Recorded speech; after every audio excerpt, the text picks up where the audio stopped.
बात है सन 1945 की। जर्सीदार चैनल आइलैंड के एक बड़े घर पर 3 लोग घर के काम के लिए आते हैं। उनके नाम एक टॉटल, दूसरी लीडिया जो गूंगी होती है और तीसरी बूढ़ी बर्ता मिल्स।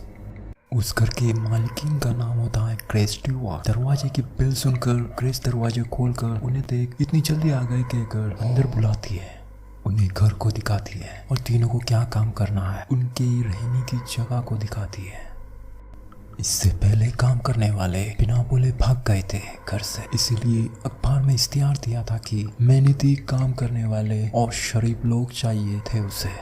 ग्रेस माइग्रेन की बीमारी से जूझ रही थी, इसीलिए उसे शोर शराबे, अति तेज लाइटों से और स्ट्रॉन्ग बदबू से वो दूर थी। के 2 बच्चे थे, एक का नाम एन और दूसरे का निकोलस था। उसके बच्चे फोटोसेंसिटिव की बीमारी से जूझ रहे थे, उन्हें तेज रोशनी से एलर्जी थी और इसीलिए अपने बच्चों को कमरे से उठाने से पहले काम वालों से विंडो की कर्टन को बंद करने कहती है और हाथों में लालटेन लिए हुए रूम के अंदर जाकर थोड़ी देर में उन दोनों बच्चों को बाहर ले आती है। ग्रेस बताती है बर्ता मिल्स को कि मेरे बच्चे फोटो सेंसिटिव है, उन्हें तेज रोशनी से सख्त एलर्जी है।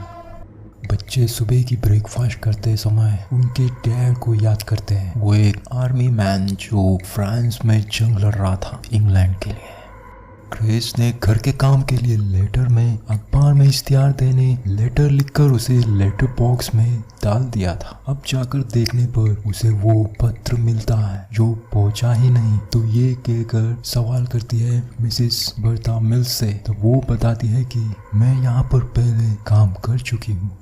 घर पर बिजली नहीं थी, फ्रांस में जंग हो रहे कारण खिड़की के पर्दे को बंद कर अपने हाथों में लालटेन लिए बच्चों के बारे में कहती है कि उनके दिमाग में अजीब ख्याल आते हैं, आप उन पर गौर ना करना। ये कहकर वहाँ से चली जाती है। बच्चों की माँ बच्चों को पढ़ा रही थी और थोड़ी देर बाद वो खत्म होने पर दूसरा बुक पढ़ने कहती है। ना मानने पर उन्हें अलग जगह पर पढ़ने कहती है। उसका छोटा बच्चा निकोलस बहुत ही डरा करता था, इसीलिए उसे रोजरी को हाथों में देकर कहती है जब कभी तुम्हें डर लगे इसे ईश्वर का नाम लेकर मजबूत पकड़ना। मिसेस बर्ता मिल्स से घर की मालकिन ग्रेस पूछती है लीडिया कैसे गूंगी हुई। बर्ता मिल्स उसे ये बात नहीं बताती और थोड़ी देर में दोस्तों ग्रेस को बच्चा रोने की आवाज़ सुनती है। वो दौड़ कर जाकर निकोलस के रूम में जाती है, पर वो तो पढ़ाई कर रहा था। एन पढ़ रहे वहाँ पर जाकर देखते वक्त भी वो पढ़ाई कर रही थी। बहुत पूछने पर वो बताती है कि वो तो विक्टर रो रहा है, उसे ये घर पसंद नहीं और उसके डैड को पियानो पसंद है। ग्रेस अपने काम करने वालों को बुलाकर डांटती है कि कोई हमारे घर के अंदर आ गया है। वो कहती है मैंने कहा था ना हर एक दरवाजे को चेक कर लेना ठीक से। बच्चे रात के डिनर करते समय निकोलांग की बड़ी बहन एन निकोलांग को पीछे कूद के घर डराती है। बेडरूम में सोते वक्त एन निकोलस को उठाकर विक्टर से मिलने कहती है, पर वो डर से उठ ही नहीं रहा था। एन विक्टर को उसे छूने कहती है। निकोलस डरकर माँ को पुकारता है। माँ आकर डरे हुए निकोलस को बाहों में लिए एन को डांटती है। एन कहती है मैंने कुछ नहीं किया। एन को सजा के तौर पर बाइबल पढ़ने कहती है। पढ़कर होने पर वो ईश्वर से माफी मांगने कहती है। उस पर एन बोलती है मैं सच कह रही हूँ, विक्टर ने निकोलस को छुआ और वो हमारे घर में रह रहा है। 3 दिनों से एन बाइबल पढ़ रही थी। माँ ने सजा दी हुई थी। वही ग्रेस बैठे उसके घर के ऊपर पैरों की चलने की आवाज आ रही थी। ग्रेस बर्ता मिल्स से कहकर लीडिया को आहिस्ते काम करने कहती है। पर दोस्तों लीडिया तो बाहर काम कर रही थी, तो ऊपर कौन चल रहा था? मिस्टर टोटल को तो सिर्फ बाहर काम दिया था। थोड़ी देर के बाद ग्रेस एन के पास आकर पूछती है, तब वो ऊपर इशारे करते हुए जंक रूम को दिखाती है।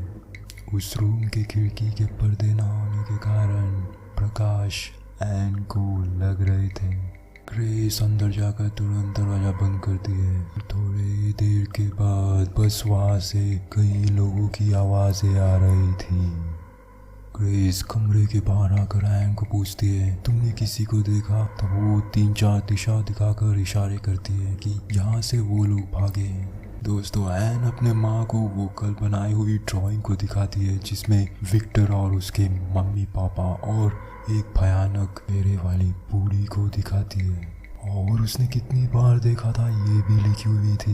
एन कहती है वो एक चुड़ैल है और उसके सांसों से बू आती है और वो मेरे साथ आओ कहती है और मुझे बताओ अपने बारे में कहती है।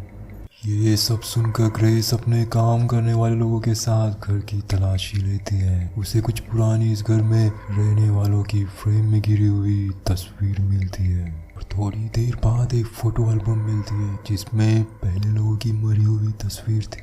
ये बात मिसेस बर्ता मिल्स से पूछने पर वो बताती है पहले वाले ऐसे किया करते थे, अपने लोगों को अपने पास रखने, ग्रेस इसे फेंकने कहती है। शाम के वक्त ठंडी से बचने आग के सामने बैठे बातों बातों में बताती है मिसेस बर्ता मिल्स हमें ये एरिया छोड़ना पड़ा था ट्यूबरक्लोसिस बीमारी फैलने के कारण, कहती है ग्रेस से। गुड नाइट किस देकर आते वक्त बेटा अपनी माँ से पूछता है डैड कब जंग से लौटेंगे। वो कहती है जल्दी बेटा। उसके पति चार्ल्स की याद आकर एक कोने में कई देर रोती है ग्रेस। थोड़ी देर बाद उसे पियानो की रूम में कोई पियानो बजा रहा आवाज सुनकर वहाँ जाती है। अपने हाथों में राइफल लिए वहाँ आकर पियानो को लॉक कर वहाँ से बाहर आती है। बाहर की दरवाजे को लॉक करते हुए कोई जोर का उसे उस दरवाजे को धक्का देता है जिससे ग्रेस को दरवाजा लगकर वो जमीन पर गिर जाती है और डोर लॉक हो जाता है। बर्ता मिल्स से उस रूम की चाबी लेकर उसे खोलकर देखने पर लॉक किया हुआ पियानो ओपन हुआ नजर आता है। अब ग्रेस डर गई थी और उसे अब ये बात पता चल गई थी कि एन जो कह रही है वो सच है। वो कहती है मिसेस बर्ता मिल्स से कुछ तो है ऐसा घर में जो डरावना है, मुझे पता है आप इसमें भरोसा नहीं करती। और तब बर्ता मिल्स कहती है मुझे इसमें यकीन है। वो फादर को बुलाने जाती है। बाहर काम कर रहे मिस्टर टोटल से कब्र को ढूंढने कहती है। दोस्तों ये तीनों काम करने वाले कुछ बात छुपा रहे थे, कुछ तो ऐसा राज था। कोहरा होने के कारण कुछ नजर नहीं आ रहा था ग्रेस को। थोड़ी देर बाद उस फॉग से ग्रेस का पति चार्ल्स आता है। वो खुश होकर गले लगती है। वो लोग घर पे आते हैं। बर्ता मिल्स से गर्म पानी और जल्द से जल्द नाश्ता बनाने कहती है ग्रेस। चार्ल्स अपने बच्चों के रूम में जाकर उनसे मिलता है और बच्चे खुश होते हैं। डिनर करते वक्त एन माँ को कहती है यहाँ कोई बाहर वाला है। सुनकर उसे डांटती है और कमरे में जाने कहती है। सुबह ग्रेस ने बनाई हुई बिल्ली को एन को पिलाकर थोड़ी समय के लिए बाहर जाती है। थोड़ी देर बाद एन के रूम में आकर देखने पर एन नहीं होती बल्कि वो बूढ़ी डरावनी औरत ग्रेस को दिखाई देती है। ये देख ग्रेस उसका गला दबाती है पर वो तो एन थी। वहाँ पर बर्ता मिल्स उसे ले जाती है। एन डर कर रोकर कहती है आप पागल हो गई है। एन आकर डैड को वो बात कह देती है। चार्ल्स कहता है क्या तुम्हें याद है उस बीते हुए उस हादसे के बारे में। तब वो कहती है सॉरी और तब चार्ल्स कहता है मुझे नहीं उनसे मांगो माफ़ी। थोड़ी देर बाद ग्रेस का पति चार्ल्स कहता है मैं जंग में वापस जा रहा हूँ। ये सुनकर ग्रेस रोती है। उस रात तो वो सोया था ग्रेस के साथ पर सुबह उठते वक्त ग्रेस का पति बिस्तर में नहीं होता। उसे ढूंढते गेट तक आती है ग्रेस और तभी उसके बच्चे जोर से चीखने की आवाज़ को सुनकर घर के अंदर जाकर देखते वक्त सारे घर के खिड़की के पर्दे गायब हुए थे। बच्चों को कंबल में ओढ़कर एक ऐसी जगह लाती है जहाँ पे रोशनी नहीं होती। बच्चे रोकर कहते हैं हमें पापा चाहिए। उसकी माँ कहती है वो तो चले गए जंग में। एन पर्दे ढूंढने कहती है माँ से। अब पूरा शक उन तीनों पर जा रहा था। ग्रेस लीडिया से पूछते वक्त बर्ता मिल्स आकर उसे कुछ नहीं पता कहती है। बर्ता मिल्स मिस्टर टोटल को भी कहती है इसके बारे में। अब ये सब बात सुनकर देखकर उन्हें इस घर से बाहर जाने कहती है ग्रेस। राइफल को वो लोगों के ऊपर ताने बर्ता मिल्स से घर के चाबी के गुच्छे को मांगती है और उन्हें बाहर डाल देती है। बर्ता मिल्स वो लोगों से कहती है मेरे सब्र का बांध टूट रहा है, अब उसे सामने लाना ही होगा कहकर वहाँ से चले जाती हैं वो लोगों के साथ। यहाँ पर घर पर ग्रेस सबूत को ढूंढना शुरू करती है। बहुत देर तलाश करने पर उसे दिसंबर 1891 की पुरानी तस्वीर मिलती है। तस्वीर में दोस्तों उन तीनों की मरी हुई तस्वीर थी। अब ये देखकर काफी डर जाती है ग्रेस। यहाँ पर पाइप के सहारे घर के नीचे आए बच्चे अपने पापा को ढूंढने निकलते हैं। रास्ते में कब्र देखते हैं जो कि दोस्तों बर्ता मिल्स का होता है। सन 1891 में उसकी मौत हो चुकी थी। वो तीनों बच्चे की नजदीक आ रहे थे। ये देखकर डर कर घर के तरफ दौड़ते हैं बच्चे। वहाँ ग्रेस आकर राइफल से गोली मारती है पर वो तो भूत थे। ग्रेस अंदर आकर अपने घर के दरवाजे को बंद करती है। अपने दोनों बच्चों के गले लगकर उन्हें अपने रूम में छुपने कहती है। बच्चे रूम के अंदर जाके दरवाजा लॉक करते हैं और अलमारी के अंदर जाकर छुप जाते हैं। मरी हुई बर्ता मिल्स ग्रेस से कहती है कि हमें साथ रहने की आदत डाल देनी चाहिए। बाहर वाले तुम्हारे बच्चों के रूम में है, बहुत जल्दी वो तुम्हें भी ढूंढ लेंगे।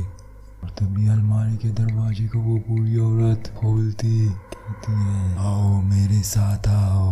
बच्चे डर कर चिल्लाते हैं। मरी हुई बर्ता मिल्स ग्रेस से कहती है, बाहर वालों ने तुम्हें ढूंढ लिया है, अब तुम्हें उनसे बात करना होगा ऊपर जाकर।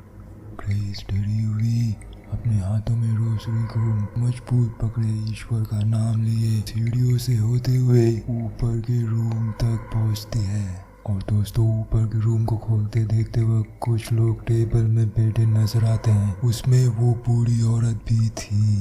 एन उस बूढ़ी औरत के पास आकर कहती है तकिए के बारे में। बूढ़ी औरत पूछती है कि क्या तुम्हें ऐसे मारा था, तो फिर तुम क्यों रह रही हो इस घर में। बच्चों को पता ही नहीं था कि उसकी माँ ने कई साल पहले उन्हें मार दिया था तकिए से। और उनकी माँ ग्रेस को भी यही लग रहा था कि वो अब तक जिंदा है। टेबल की तरफ जाकर उन सारे पेपर्स को फाड़ कर फेंक देती है हवा में, ये कहकर कि ये हमारा घर है और हम जिंदा है। बूढ़ी औरत ये लोग में आती है। क्या हुआ पूछने पर वो लोग बताते हैं, हमने उन तीनों से बात किया, 2 बच्चे और उनकी माँ से।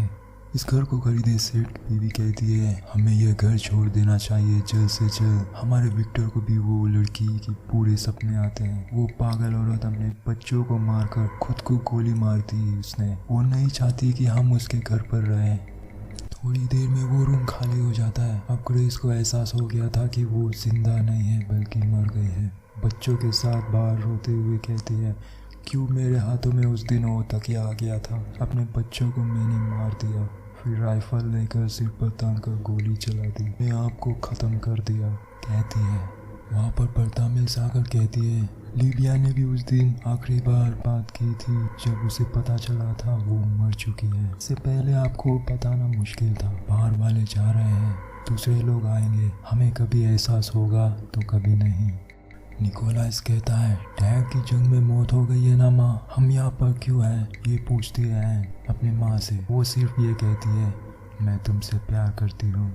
देखिए दोस्तों, जब तक इनका टाइम नहीं आ जाता ये लोग इसी योनि में भूत बने रहेंगे। मेरे कहने का ये मतलब है कि जिसकी भी अननेचुरल डेथ होती है, सुसाइड, एक्सीडेंट में मौत, बीमारी से मौत, ऐसे लोगों की रूह इस धरती में भटकती रहती है। आगे बढ़ते हैं मूवी की स्टोरी की तरफ। बच्चों की माँ कहती है ये सिर्फ हमारा घर है। बच्चों से कहकर दोहराने कहती है बच्चों मेरे साथ दोहराओ, ये सिर्फ हमारा घर है। अब दोस्तों निकोलास को तेज रोशनी से कुछ नहीं होता। वो और उसकी बहन ठीक हो चुकी थी। वो खिड़की से विक्टर और उसके फैमिली को देखते रहते हैं और विक्टर उन्हें थोड़ी देर में वो गाड़ी में चले जाते हैं। वहाँ से गेट पर फॉर सेल का बोर्ड लगाता है ब्रोकर। दोस्तों ऐसे इस डरावनी मूवी की कहानी ख़त्म होती है। मुझे पता है कि सिर्फ चंद लोगों को ही ये इस मूवी की स्टोरी समझ में आई होगी। जिस किसी को भी समझ में आई है वो अपनी राय कमेंट के माध्यम से हमें ज़रूर बताएं।